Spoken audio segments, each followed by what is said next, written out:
Hey everybody, welcome back to Blacklist Universe. I know it's been a while, but I am back. It is Mike Miller, your 33-year comic book industry veteran, and today I am redesigning to fit into the Marvel Rivals game, or rather a DC Rivals game. But before we go there, I just want to let you know why I've been gone for... It's been a minute, right? So I've been very busy working on some other stuff, my own project, Blacklist Universe stuff called Nobody's Business. I'm not really showcasing it anywhere other than Twitter. It's something I've been working on for a minute. I'm up to like page 62 now. The Lone Star book is available at lonestarcomic.com. I have not yet shipped that out, so please do check that out if you want to see more of my artwork. Also, I have been taking commissions for the first time in a very long time. I will leave a commissions price list in the description in case any of you are interested. But yeah, and then I was out doing some stuff for the company I work for, Squid Grow. We're doing some business development out at ETH Denver the other week, and none of this will make any sense to you if you don't pay any attention to cryptocurrency. So anyways, let's move on to the drawing. Here we are with Catwoman. I had kind of a hard time trying to figure out what kind of pose I wanted to do for this one, and obviously, trying to maintain that Marvel Rivals sort of body styling where they do exaggerate a few things here and there on the female form, which is fine and dandy. I don't mind that at all. I am a big fan of the female form. As such, I have married one.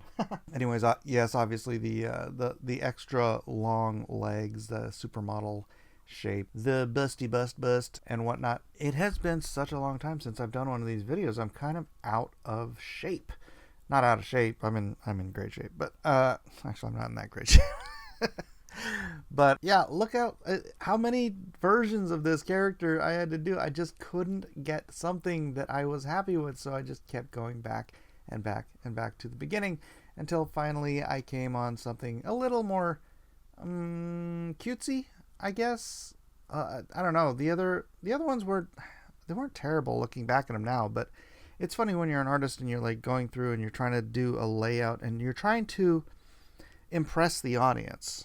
It's not even just being happy for yourself when you're drawing. It's like you want other people to appreciate the art, which means you're trying to make it better than I don't know, the best of versions that you can possibly come up with. And so it is kind of funny since it's been so long since I drew this. Literally, I was still doing the other Rivals videos when I drew this one. Actually, I think the original we did on Drawn and Quartered. I think we did redesigning Catwoman on Drawn and Quartered, so that you can go back and look at the live stream of me drawing this. And yeah, it was just me banging my head against the wall trying to come up with a pose that I was happy with, that I thought the audience, you guys, the chat, would like best, right? So I do this all for you guys. I do it for you. So anyways, once I did come up with what I thought was a decent pose, which flippin' took me forever, I went in and I started using... So here's the thing with Catwoman. Catwoman's got a very simple design. So it's hard to really modify it too much without, I don't know, just making it look weird. I don't even know what the word is. It's like when I was working on Injustice. Like the Injustice Catwoman, I get it, what they were trying to do, but it was so chunky and clunky and just didn't really feel like Catwoman to me. I know Catwoman has had lots of different designs over the years. That's fine and dandy, but it just didn't work for me. And so, in case you guys didn't notice, I made this Catwoman Melania Trump because I think Melania Trump has just the perfect cat eyes for a Catwoman character, and so she just played right into this. And then I'm trying to add the that is one thing I'm doing. I'm trying to do sort of a basic Catwoman costume, but I'm trying to give it those Marvel Rivals mech tech sort of details where applicable, right? So you've got a Catwoman character. Can she have sort of mechanical claws that give her a little bit of extra, I don't know, fighting prowess, or maybe even, I mean, she's a cat burglar for crying out loud. Maybe even climbing prowess, right? Like, so she could use the mechanical claws to do her rock climbing onto, up the sides of buildings and whatnot. But this is intended for a fighting game, so the real use case of her mechanical gear would be in the fighting aspect, which is funny because she's not real. I mean, like, for real, she's a cat burglar. So cat burglar, Catwoman, but she's a big fighting character. I don't know. Sometimes things just don't tend to make sense, but you just roll with them anyways, and that's fine. That's just fine. So like I said, very basic bodysuit, right? I didn't even do the whole let's rip out her cleavage and show her boobs. I just wanted it to be the classic sort of Adam Hughes era, which is obviously the best era for Catwoman, was when Adam Hughes was doing the covers for that character. Man, he's so good. Adam's one of those guys who, like, you look at his art and it's like nothing is wrong. Like, I can look at my art and pick out all the things that I think are wrong with it, and I'm sure Adam thinks that way too, right? Like, when he looks back at his own stuff, he's like, oh, I should have done this, I should have done that. But it's like, when I look at it, I think it's like freaking perfect. There's a handful of artists out there like that. I don't know. Maybe that's what I'm. Some people go for that. Some people don't mind, like, sort of more chunky and unrealistic, and it's all a stylistic thing. But it's funny. It's like when I'm sorry, I'm going all over the place with this conversation, but it's funny when sometimes, like, people ask me to critique stuff, but their style isn't realistic. Like, they're not going for realistic. I mean, I know this isn't, my art's not like 100% realistic. I obviously have a little stylistic flair here and there, but you can tell that primarily I'm going for realistic body types, realistic anatomy, realistic facial structure, and all that kind of stuff. I'm not one who tends to lend towards the cartoony. When I go cartoony, I go like Calvin and Hobbes type cartoony. I don't go like anime, manga type cartoony, right? So it's like a completely different style for me. I do it. I have fun doing it, but it's a complete departure from this, because whenever I get anywhere near this, I veer back towards trying to be more realistic than not.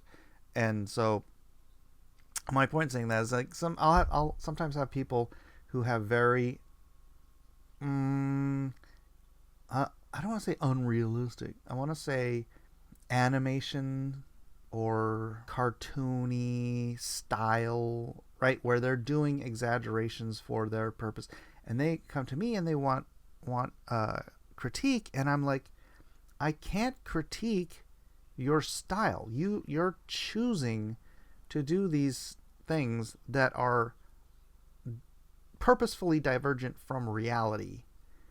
And I can tell you if I like it or not, but I can't tell you if you're doing something right or wrong. When you're doing realistic stuff, I can tell you if you're doing something right or wrong. It's like, if you're doing realistic, there's an objective measure, right? If you're doing cartoony, it's all very, very subjective. Now, I believe the best cartoonists are those who know the objective drawing very, very well. This is why I go to, like, Joe Madureira. He really understands form and structure. And it's not just him. I'm just picking on him because, actually, I'm not picking on him. I'm just pointing him out because of the Marvel Rivals seems very much like based on Joe Madureira body type, body styling and whatnot.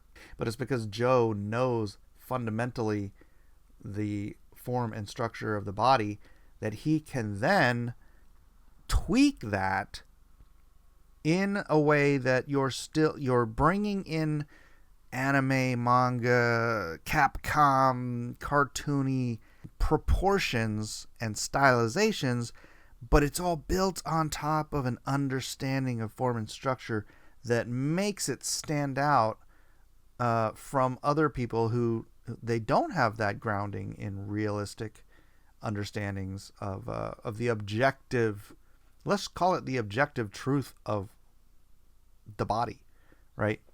You have this objective truth, and then you can play with subjective tweaks and create fun, interesting stylization. But if you don't have that grounding and you're just like copying anime, copying manga, and then like you're misunderstanding why the great ones change things the way they do, right? Then it's just not going to come out as, it's just not going to look as good. I'll just be point blank. It's just not going to look as good. It doesn't matter if you're a cartoony artist, if you're a manga artist, if you're a realistic artist. You really need to learn your form and your structure. It's vitally, if you want to be the best artist you can be, it's vital. It cannot be excused, and it cannot be ignored. I see a lot of guys, I'm not going to start naming names here, but I see a lot of guys, even in the comic book industry, who they put so much time into their stylization and their details and their, they're just whatever, having fun. But you look at their art and you're like, you don't know basic drawing. You don't know basic form and structure and anatomy and sometimes even storytelling, right? Sometimes you luck out and they do understand storytelling. All you're doing is like making crap up. And unfortunately, there's a lot of people out there in the fandom who also have no clue about form and structure and all of that stuff. And so they don't even understand that what they're looking at sucks. They just, well, I know what I like. And I'm like, okay, fine. That's fine. That's a completely subjective opinion, and that's valid because, hey, if you like what you like, you like what you like. And these guys, a lot of these guys, look, they've made millions of dollars. I'm not going to, they were fan favorites over different periods of time. And I get it. I just don't get it. Because I care so much about, my favorite artists are like Travis and like Joe and like Adam and, Carlos Pacheco, God rest his soul. These are my favorite guys, right? The guys that do care about what I think is the important objective truths about art. And, like Masamune Shiro, right? If you're going to go to the manga sphere, I would go with Shiro because, look how much he understands. Anyways, about it on that front. I think the silhouette, obviously, here just screams Catwoman. There's no two ways about that. Unfortunately, my iPad blipped out when I went to color. So the coloring portion of this video, I just left it very short because it's just not high resolution enough for me. So I'm not even going to go into the whole coloring blah, blah, blah stuff that I do about this stuff. And plus, she's just a very basic... I tried to change the basic hue, but keep the tone similar. So it's like her boots are a little darker or a little bluer. Her bodysuit's a little bit more purple, but you get a little bit of variation, but maintaining the overall color schema. And then you do the opposite with the brown straps. And I think it comes out well, and I think it does look a little bit like Melania Trump. Melania Trump as Catwoman. I think that's maybe that's what I'll call this video.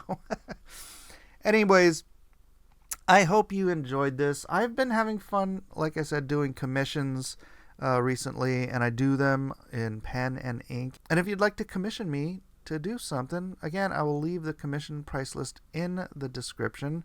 Otherwise, please do join us on Wednesday nights for Drawn and Quartered. You can watch us live, talk to us live on the channel.